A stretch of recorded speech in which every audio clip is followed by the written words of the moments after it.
resumir grande experiência, grande ensino em uma curta sentença. E normalmente o provérbio é dividido, nem sempre, mas na maioria das vezes, em duas opções. Uma que reflete a sabedoria e uma que reflete a tolice e as consequências que vêm com tanta opção. E vamos então começar aqui no versículo 19, e aí nós vamos progredir a ver até onde conseguimos chegar. Então, versículo 19.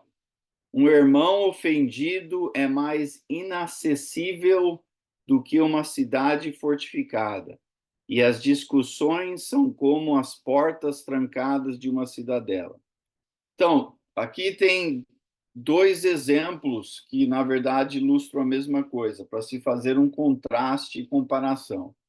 Uma cidade fortificada e portas trancadas. O que era uma cidade fortificada? No mundo antigo, havia várias vilas, vilarejos, cidades, impérios. E entre um império, entre um reino, nem toda cidade ou vilarejo era fortificada, em outras palavras, tinha um muro ao seu redor. A maioria não tinha, mas dentro de um reino sempre havia alguma cidade ou algumas cidades que eram fortificadas. E normalmente onde se tinha o rei era uma cidade fortificada. E a cidade fortificada era, sendo o coração do reino, o coração daquele império, e se viesse algum inimigo, muitas das pessoas que moravam naqueles vilarejos iam se abrigar, se proteger nessa cidade fortificada. Então, a ideia de quanto mais fortificada a cidade, mais difícil era pessoas, né, inimigos, outros entraram naquela cidade. A ideia de portas trancadas se entende o mesmo conceito. Quando há uma porta trancada, a intenção é manter para fora pessoas que você não quer estar dentro daquela cidadela, ou quarto, ou casa. Então, é também uma maneira de proteção. Proteção. Cria um obstáculo e divide duas realidades, o que está para dentro e o que está para fora. Então, por que esses dois exemplos? O que esses dois exemplos estão em comparação, tentando ilustrar? E tem a ver com a pessoa ofendida. A pessoa ofendida é inacessível, não está aberta à conversa, não está aberta à resolução, não está aberto a contemplar o porquê da ofensa e os detalhes envolvidos. A pessoa é inacessível em comparação como uma cidade fortificada. E o mesmo ponto, porém dito com uma ênfase diferente, é a ideia de discussões são como as portas trancadas de uma cidade. Discussão aqui sendo que conversas entre uma pessoa ofendida e se assume o ofensor são conversas que não progridem porque a pessoa ofendida tem uma atitude de portas trancadas ou cidade fortificada. Deixa eu pausar aí e fazer uma pergunta um pouco mais abrangente, aí a gente entra em detalhes mais específicos aqui. Uma ofensa está na intenção da pessoa que estaria ofendendo ou está na percepção da pessoa que se diz ofendida? Alguma opinião? Deixa eu repetir a pergunta. Tu tá perguntando aqui no 19? Sim, não, o 19 pausa o 19. Aí estou fazendo uma pergunta mais abrangente sobre a ideia de ofensa. Quando ofensa ocorre, é porque a intenção da pessoa que estava querendo ofender é isto que faz uma ofensa ocorrer, ou é a percepção da pessoa que se sente ofendida? Aonde que está a ofensa? Na minha opinião, pode estar nas duas. Ok? Aí uma opinião pode estar nas duas. Quem mais? Alguma outra ideia ou opinião? Eu corroboro com o Sérgio. Às vezes eu posso agir de uma forma, não ter a intenção de ofender, mas a pessoa tem algo nela que aquilo a ofende. Tudo depende de formação. Ou às vezes eu posso querer ofender e a pessoa, por ser cristã, Uhum. tira de letra. Então, é É, complicada essa pergunta aí, né? sim, essa é a intenção. Mais alguém? Alguma ideia sobre aonde se encontra a ofensa? Na intenção ou na percepção? Quando você não cumpre o que Deus mandou, a palavra dele, vamos dizer, aí você está ofendendo, entendeu? Se for Deus é amor, bondade, tudo aquilo que sair daquilo, você pode estar ofendendo uma pessoa. Sim, sim, é. Normalmente, quando a gente age fora do padrão que Deus entende, ou quer para nós, se há talvez uma maior probabilidade de ofender outros. Aham. Intenção nem sempre é óbvio, sim, porque a intenção tem muitas vezes está acontecendo dentro da pessoa. Então, quando a pessoa tem a intenção de dizer algo para machucar, ah, se se assumimos entender a intenção quando a pessoa fala coisas que machuca de forma clara, quando a pessoa critica você diretamente, quando a pessoa fala algo que talvez é uma calúnia, quando a pessoa está passando fofoca de você, assumimos que isto indica de forma clara uma intenção negativa, certo? Mas você já teve uma reação negativa em relação a algo que alguém disse, que era um fraseado mais neutro, ou talvez o tom da voz te irritou, ou algo que aí quando você fala, mas como que você falou isso de mim? E a pessoa dá um esclarecimento, e você nota então que a pessoa não teve intenção. Ah, Porque intenção tem vezes que é mais fácil notar e tem vezes que não. E mesmo quando achamos que entendemos a,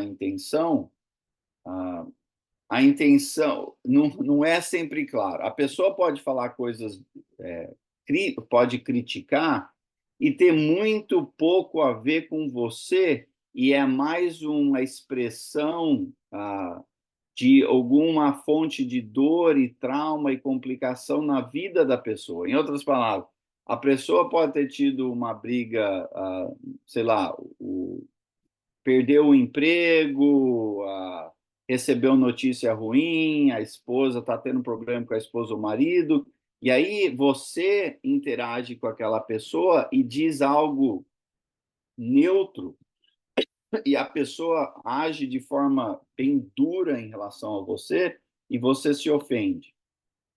Mesmo que ali foi uma situação que pode se validar a ofensa, a intenção não foi ofender você. A intenção ali foi um momento de expressão de problemas que estavam sendo somados na vida da pessoa. E aí tem pessoa que você talvez já interagiu com pessoas que facilmente se ofendem. E se ofendem, não, se ofendem com várias interações, não é só com uma pessoa.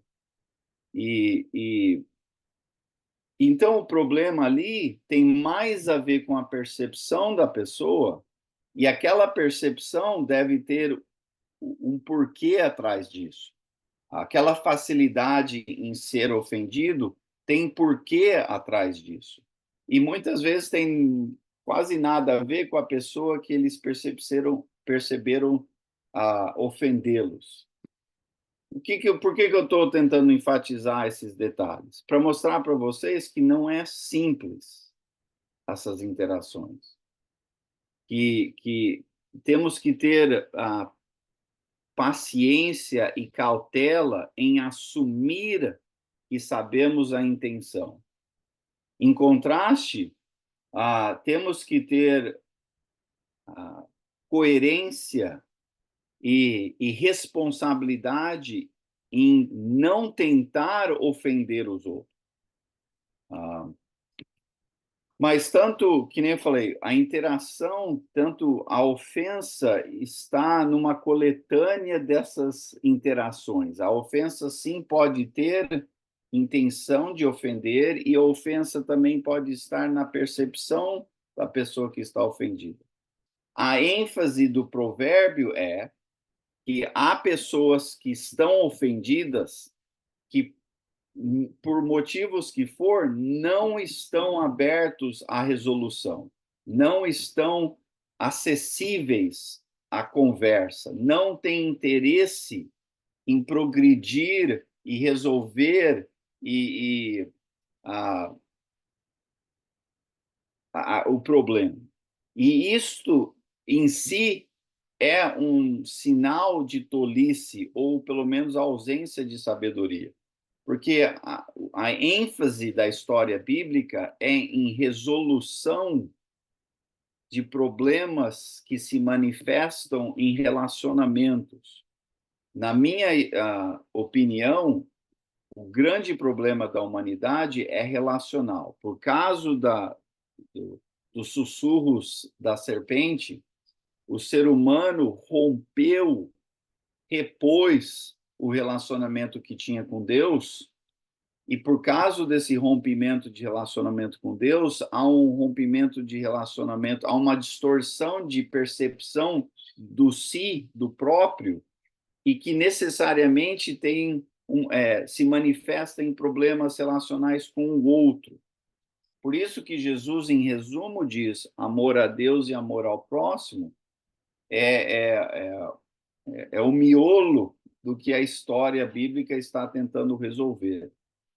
E se este é o caso, sabedoria está na tentativa, pelo menos na tentativa de resolução. E esta pessoa descrita aqui neste provérbio foi ofendida por intenção ou percepção, não sei, mas há uma ofensa. Mas o problema maior descrito nesse provérbio não é a ofensa, é a falta de vontade da pessoa ofendida de estar disposta, aberta à conversa, à possível resolução, à interação com outros, na qual a pessoa percebeu a ofensa. Por isso que diz lá, um irmão ofendido é inacessível, mais do que uma cidade fortificada. E as discussões, em outras palavras, as tentativas de conversa com esta pessoa não levam a lugar nenhum, porque a pessoa trancou acesso à resolução.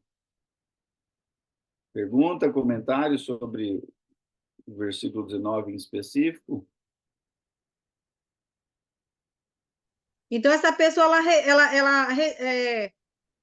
digamos assim, ela resiste não querer desculpar, não querer perdoar, é isso? Sim, ela é resistente à resolução. Aí, tu está falando no sentido igreja? Não, é sentido igreja mesmo, tá? Pergunta besta. Sim. O que o povo lá fora faz não necessariamente, creio que é a ênfase aqui, né? É entre o povo de Deus. Temos que ser o tipo de pessoa que dentro de igreja, ou aqui seria povo de Deus, mas o exemplo transfere. Se vamos estar dentro do reino de Deus, vamos pôr assim. Se vamos estar dentro do reino de Deus, é inevitável que vai acontecer conflitos relacionais. Por quê? Porque ainda estamos num mundo de caos que há influências negativas, o Satanás, né, e assim por diante. Então, a diferença não está necessariamente na ausência de conflito entre o povo de Deus. O que torna diferente o povo de Deus é a maneira a qual estamos dispostos a resolver o conflito, a abordagem entre os nossos relacionamentos, a disposição à misericórdia, à compaixão, a perdão. É por isso que eu entendo que em Mateus capítulo 7, quando fala lá sobre não julgar, a ênfase ali não é, na verdade, em se devemos assessorar medir alguma coisa ou não. A ênfase ali é qual que é o mecanismo que melhor resolve a interação que devemos ter um com o outro. Numa comunidade de fé, oi. Enio, com relação a esse versículo assim, da gente, se o irmão está ofendido, aí na sessão ele fechou o diálogo, certo? Se eu magoei ele, vamos dizer, por exemplo, ele está ofendido porque alguém magoou. Se eu magoei ele, como é que eu vou conseguir resolver esse problema? Assim. Então, se a pessoa está trancada a essas conversas, não a pessoa tem que, no mínimo, destrancar a porta. Porque, caso contrário, você deve fazer a tentativa, mas essa tentativa não vai levar à resolução, de acordo com esse versículo, porque essa pessoa em específico não está aberto a essas conversas. Neste caso, a sua tentativa não vai necessariamente levar à resolução. No entanto, você é responsável pela sua tentativa.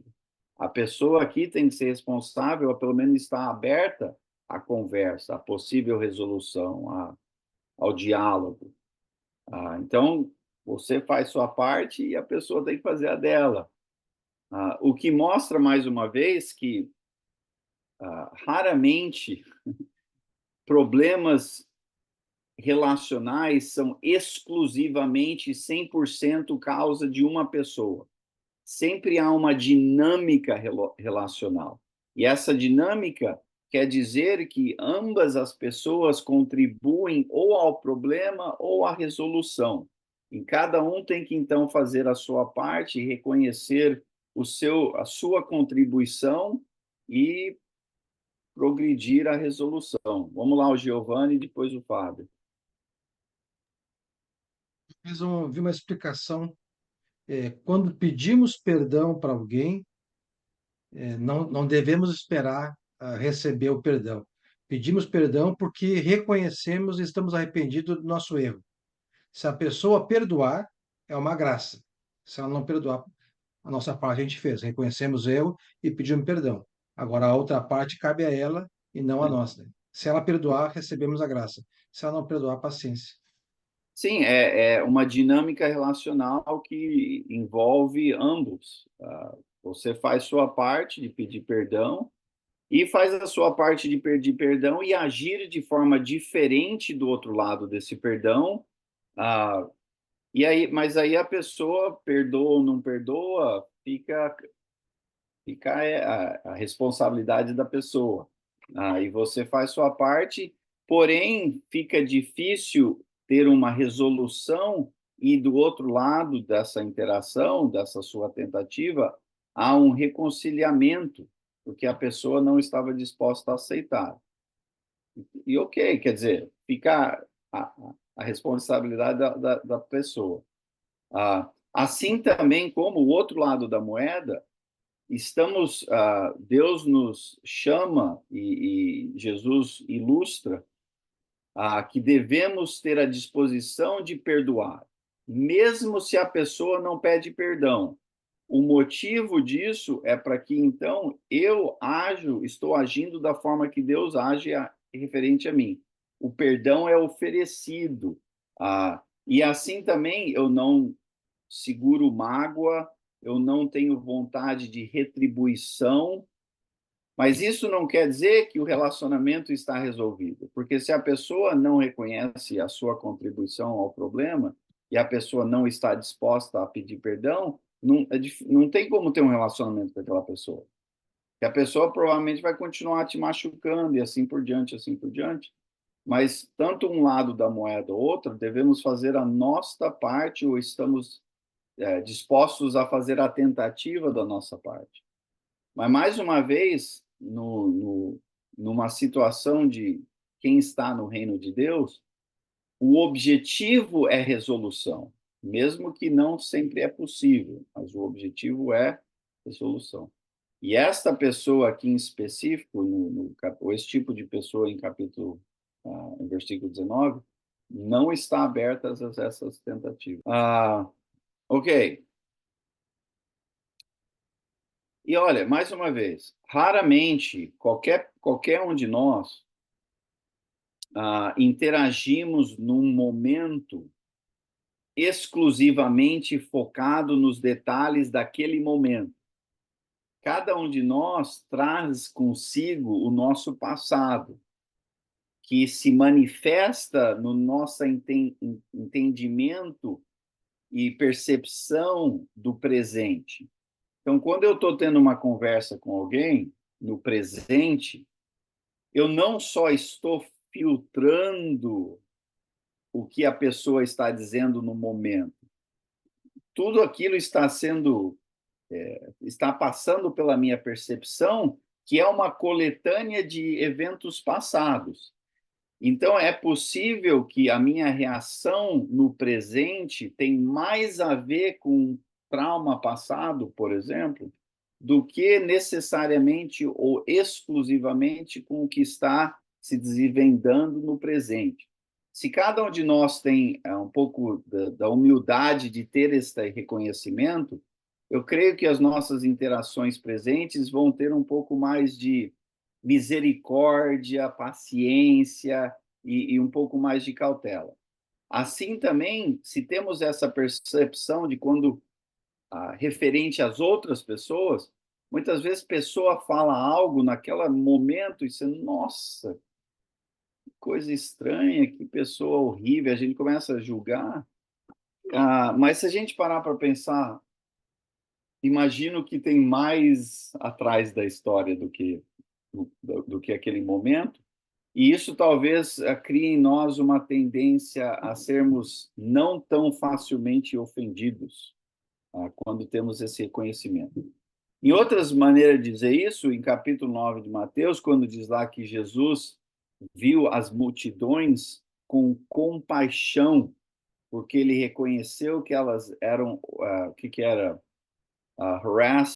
Mas Jesus reconheceu que quando ele via as pessoas, ele sabe que as pessoas são pessoas sofridas, pessoas que o Satanás está agindo na vida delas. Então as pessoas agem dentro daquela dor e sofrimento, e por isso diz lá no capítulo 9, final do capítulo 9, que Jesus interagiu com elas em compaixão.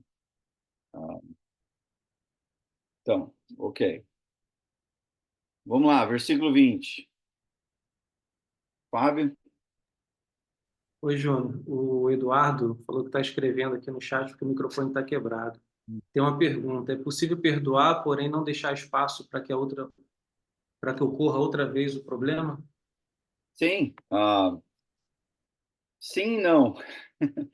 Não no sentido de que se você está interagindo com o ser humano, bem-vindo à dor e sofrimento. Então, assim, de forma generalizada, não é possível ter relacionamentos íntimos com qualquer pessoa, mesmo com pessoas que estão seguindo Jesus, sem algum nível de ser vulnerável à possível dor. Então, em termos genéricos, não, mas em termos práticos e específicos a um relacionamento, sim, há coisas que podemos fazer. Mais uma vez, creio ser correto ter a disposição de querer perdoar a pessoa. Isso não nega que a pessoa fez algo errado. Isso não ignora que a pessoa fez algo errado. Isso não justifica que o que a pessoa fez não é errado. A vontade e a disposição de você, como seguidor de Jesus, querer e oferecer perdão às pessoas, em outras palavras, não ser uma cidade fortificada e com portas trancadas, você está disposto à resolução. Isso é coerente com seguir Jesus. Isso também ajuda a você, o ofendido, estamos assumindo aqui que a ofensa realmente aconteceu, você, o ofendido, está também com essa disposição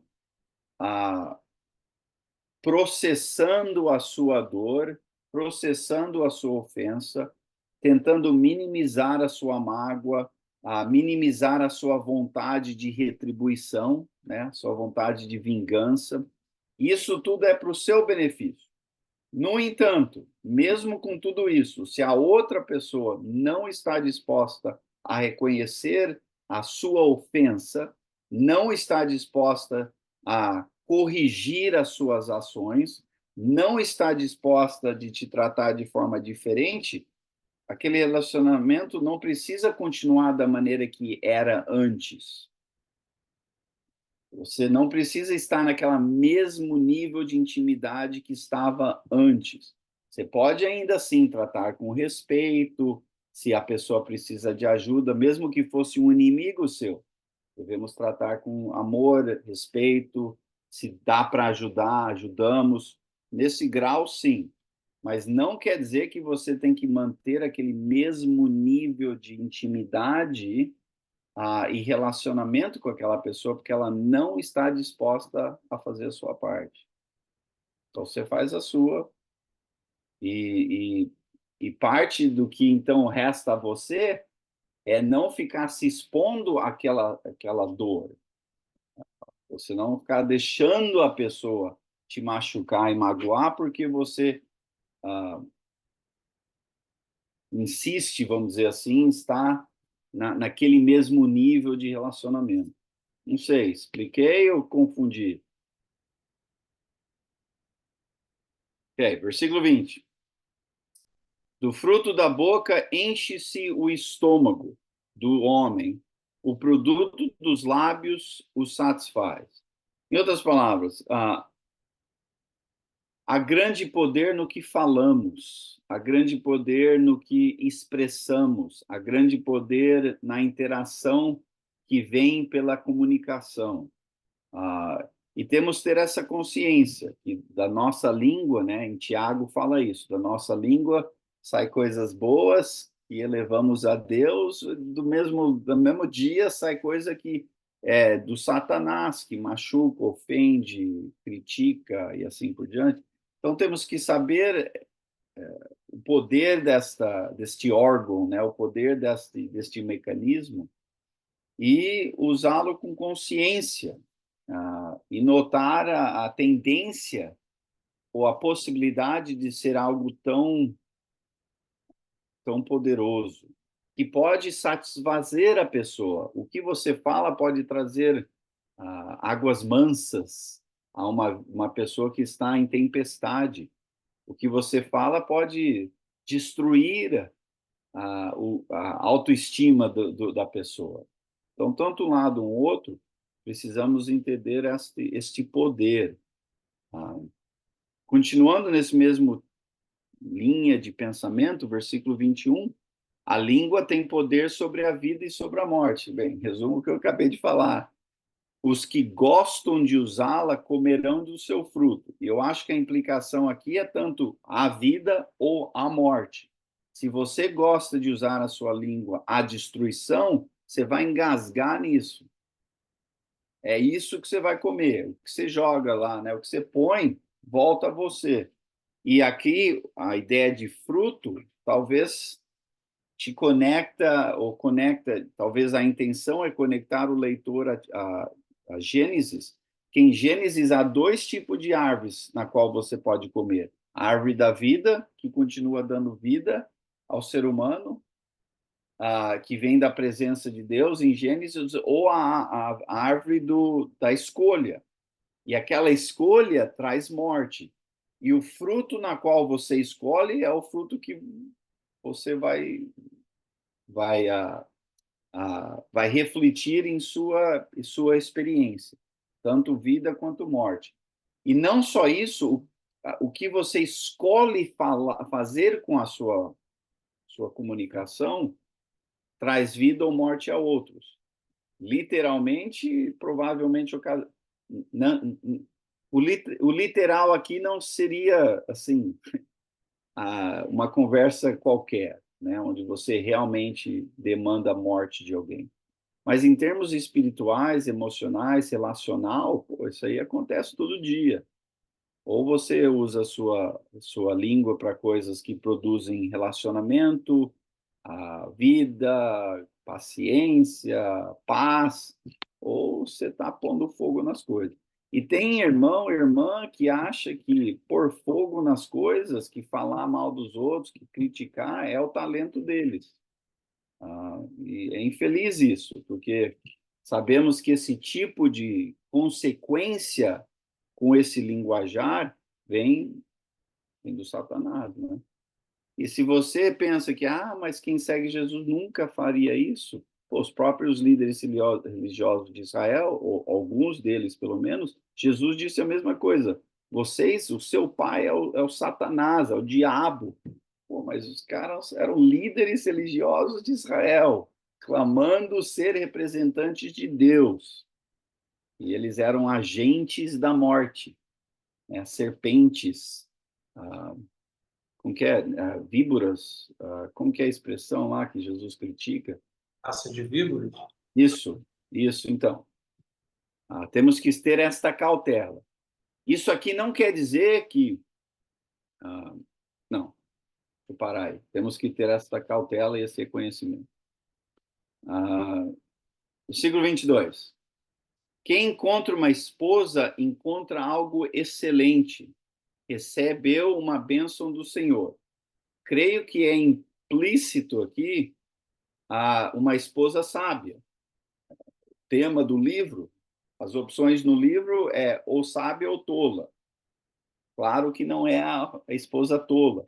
Então, quem encontra uma esposa, uma companheira, uma mulher que reflete a intenção na qual Deus criou a Eva, que reflete que é uma voz de sabedoria no seu relacionamento, que é uma presença que reflete a vontade de Deus, nossa, é uma tremenda bênção, porque a existência de mulher ou esposa em Gênesis foi uma bênção de Deus ao homem. É uma bênção de Deus a criação da mulher. E quem reflete essa intenção de Deus, obviamente, continua sendo uma bênção.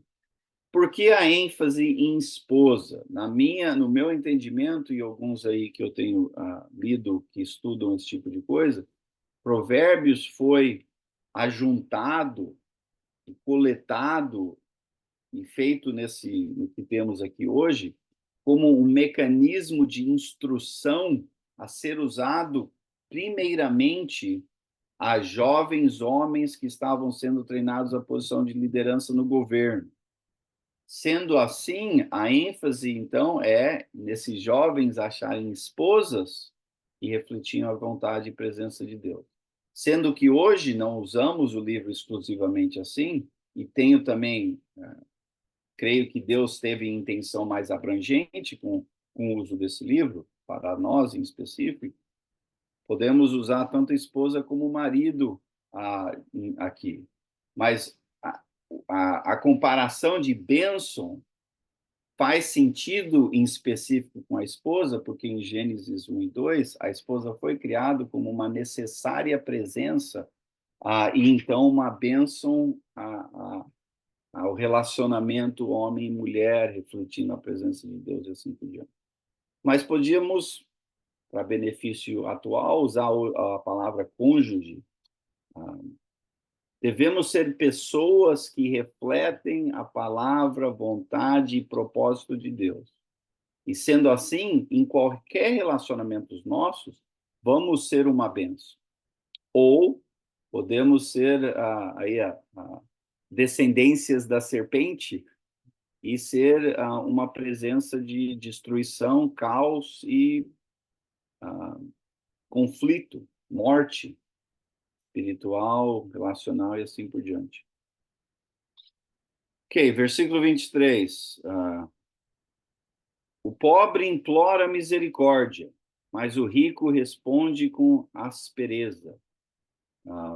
A ideia aqui, não sei como que é aí no Brasil, mas aqui nos Estados Unidos,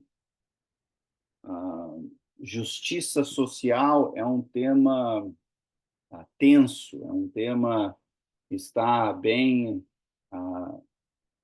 na frente ali na mídia, TV, mídia social, políticos e assim por diante. Esse é um tema bem abrangente e bem tenso.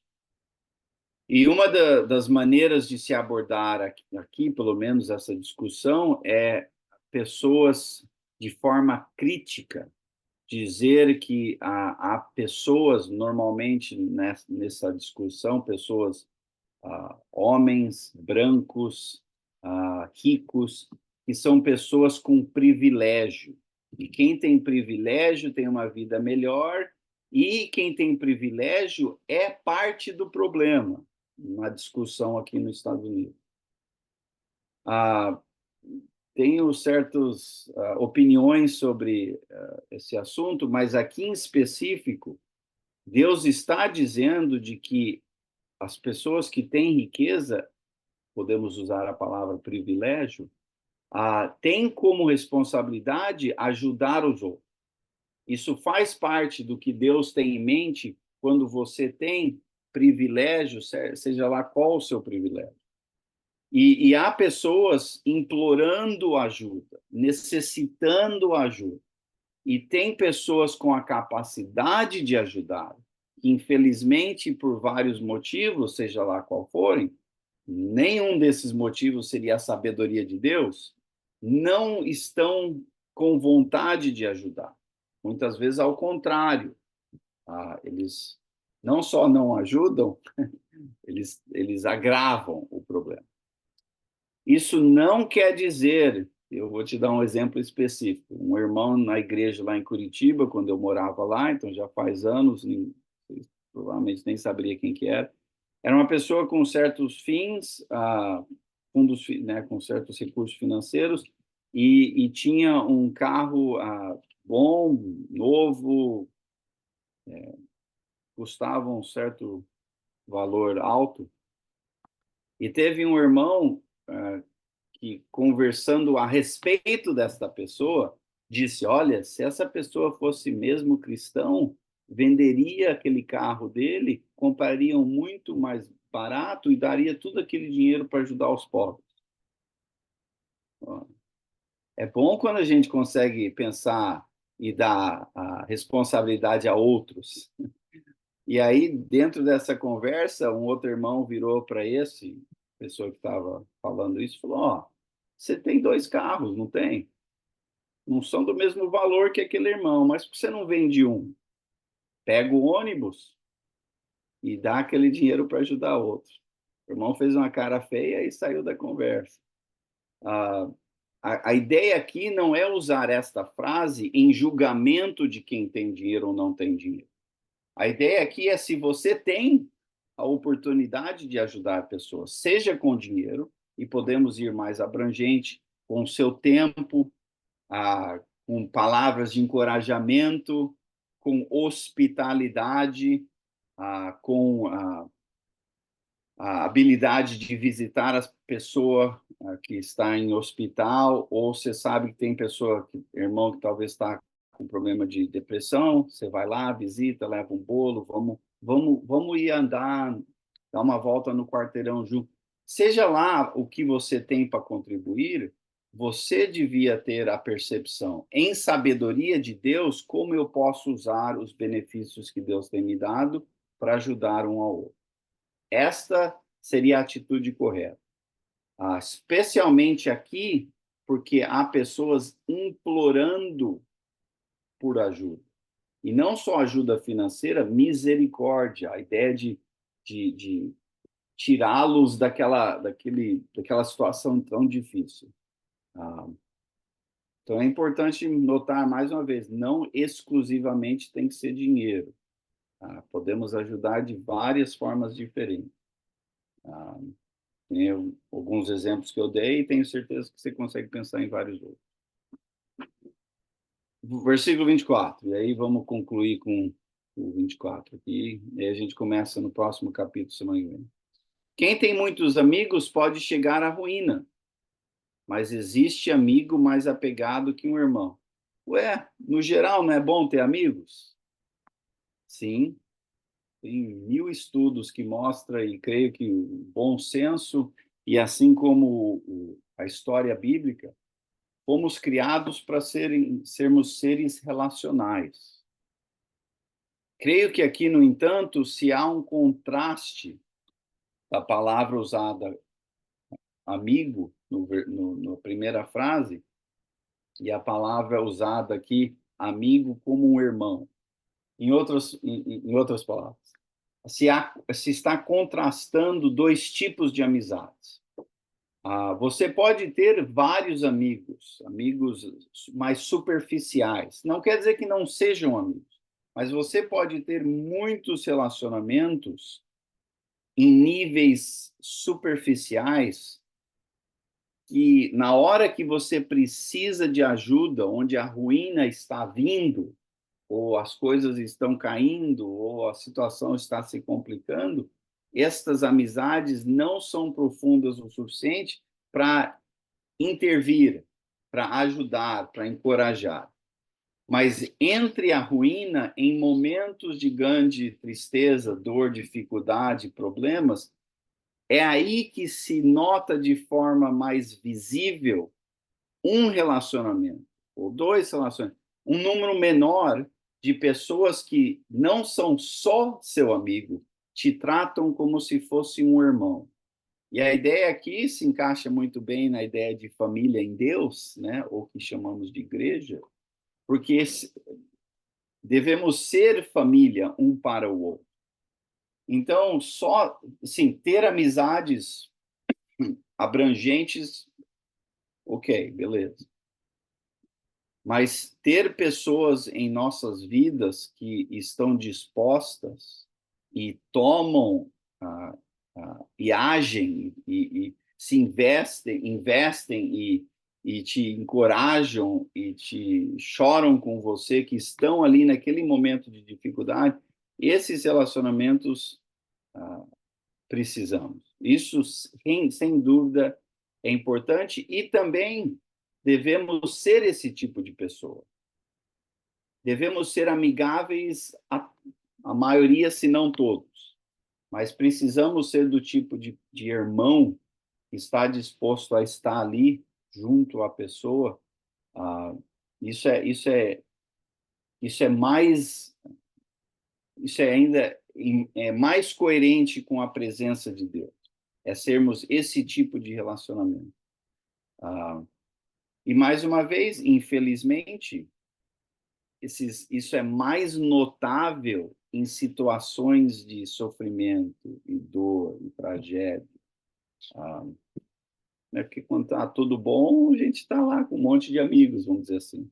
Mas quando as coisas ficam bem difíceis, aí se nota o tipo de pessoa que reflete esse mais apegado que um irmão. Gum, uma pergunta ou comentário sobre esse versículo ou qualquer um dos outros que abrangemos hoje? Esse que tu acabou de comentar, Júnior, a mamãe sempre falava, quer ver um amigo? Adoece. Aí você vai ver qual é o verdadeiro amigo, né? E quando você tá tudo bem, tem dinheiro, tá ótimo, mas quando você adoece, aí você vai ver se realmente aquela pessoa é seu amigo, né? Sim.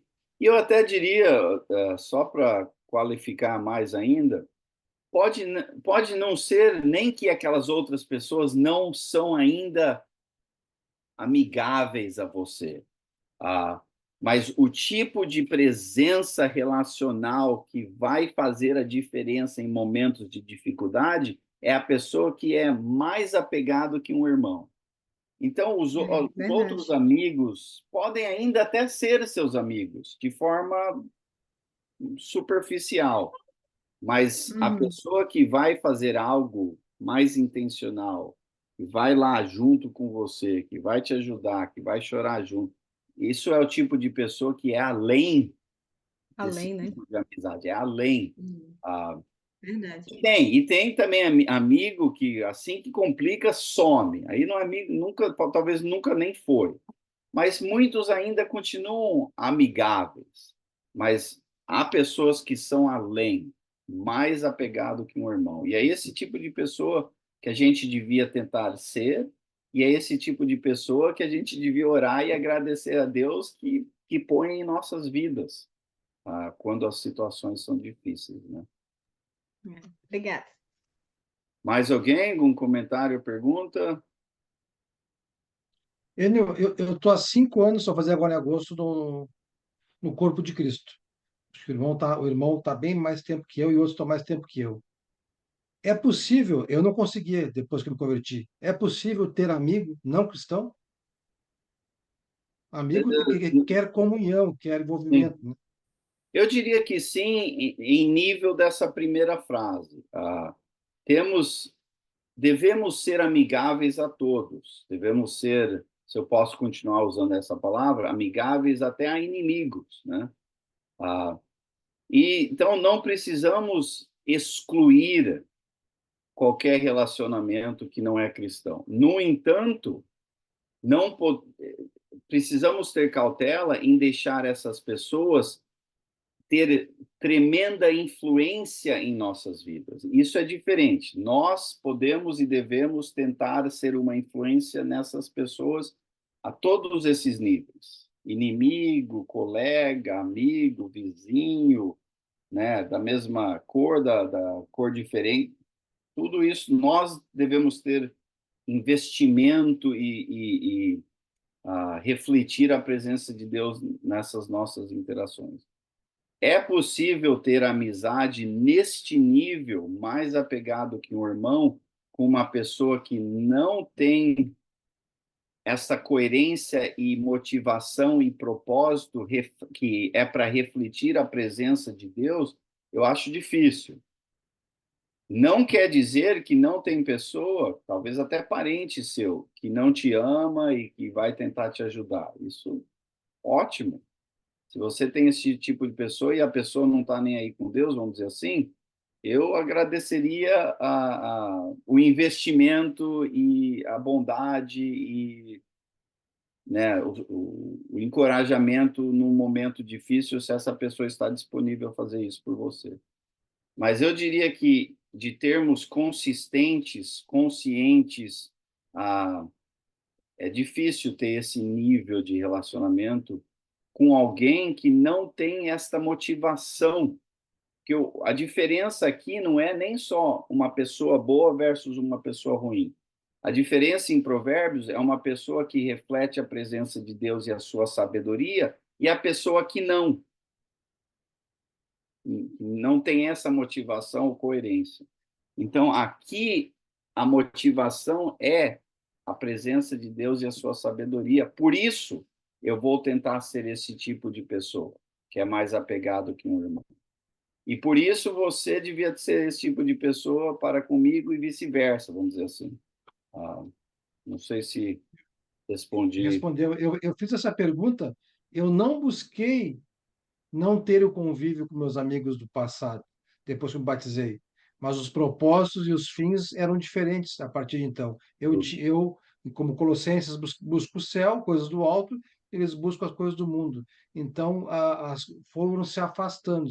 Meus amigos do futebol, meus amigos da ABB, meus colegas de trabalho. Então, mudou muito a relação. Não porque eu quis, ou eles, é que os objetivos em comuns não eram mais incomuns. É, Então, infelizmente, muito aconteceu, disso né? é inevitável. Eu tenho, quando eu estava estudando lá em Bauru, eu ainda tenho dois colegas, eu diria amigos, que eu tenho mantido contato essas décadas aí, E se eu ligasse, eu tivesse no Brasil e, olha, nossa, preciso disso, disso, disso, eu acho que eles viriam ajudar. Mas não temos uma convivência, é difícil ter um dia a dia com essas pessoas, mesmo com pessoas com boas intenções e pessoas na qual temos um carinho e um elo um para com o outro, porque pelo motivo que você descreveu, a convivência, o estilo de vida, vai se ficando cada vez mais contrastante.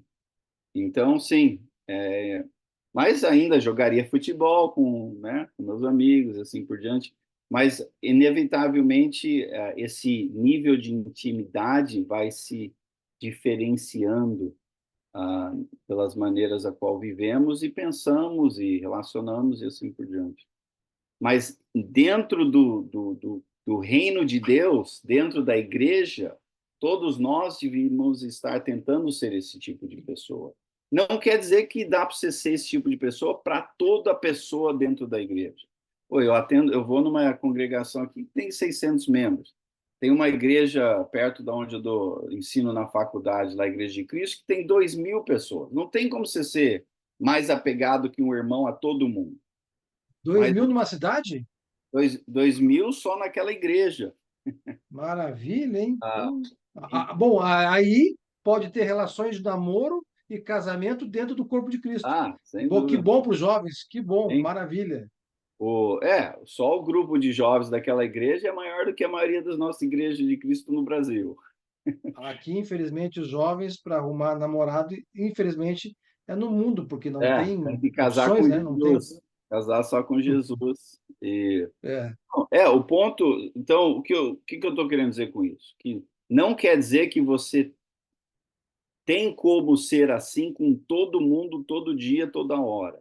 Mas precisamos ter esta disposição, principalmente em momentos de sofrimento, quando você sabe que alguém está sofrendo. Aí você deve tentar se apegar mais do que um irmão no seu encorajamento, na sua presença, na sua visita, a trazer comida, e assim vai, vários outros detalhes. Eu fiquei um pouco curioso, eu vou tomar o teu tempinho, desculpe, me perdoe. Por que, por que os americanos, essas duas têm 2.400, mais facilidade ou mais inclinação eles têm para Cristo do que nós brasileiros? O que está vendo? Nós estamos falhando na pregação ou nada, é questão de cultura mesmo? Fiquei curioso. O Brasil tem um legado histórico religioso, que muito disso não foi bom, né? Da maneira que o Brasil foi colonizado e assim por diante. O aparente benefício dessa história é de que a maioria dos brasileiros se consideram espirituais. É meio raro achar um ateu. O lado infeliz disso é que, como todo mundo já se considera espiritual, tanto faz como fez na mente da maioria, de que se vai numa igreja ou na outra, ou se não vai, se vai de vez em quando, assim que se eu caso na igreja, vou de vez em quando. Então, isso complica um pouco mais. Deve ter muitos outros motivos, mas essa aí é um que veio aqui. Os Estados Unidos foi colonizado um pouco diferente. Foi pessoas que estavam fugindo de uma opressão, vieram a um novo mundo. Infelizmente, eventualmente, meio que oprimiram quem já estava aqui, mas vieram com uma intenção de fugir de uma opressão que incluía opressão religiosa. Então, eles vieram com motivações religiosas, com vontade de criar uma família, uma nova realidade. Creio que isso ajudou a propagar certas coisas, como a ideia de igreja e assim por diante. Não sei. Obrigado, irmão. Obrigado. Uma conversa que, com mais tempo, talvez a gente podia achar mais possíveis contribuições e características. Mas interessante, bem notado. Boa noite. Opa! Júnior, só acrescentar que tem um livro muito bom que eu li faz tempo já, que é bem fininho, ele assim, é Raízes da Restauração, que ele conta muito essa história para a pessoa ter uma visão mais ampla de todo esse processo da colonização dos Estados Unidos, que coincidiu, que culminou nessa questão dessa a acessibilidade ao evangelho, a aceitação do evangelho ser dessa forma diferente, né? Sim, em Inglaterra tinha a ideia de igreja lá tinha sido tão corrompida, tão abusada e usada como uma ferramenta de opressão, que isso deu, e não só na Inglaterra, na Europa no geral, que isso motivou o que você diz aí, uma restauração, um movimento de restauração, que inclusive teve foi parte do propósito que trouxe pessoas aos Estados Unidos, né, às Américas, onde, mais uma vez, isso faz o quê? Uns 200 e poucos anos, os Estados Unidos é Estados Unidos. O Brasil tem um histórico muito mais longo, mas, infelizmente, um começo bem opressivo.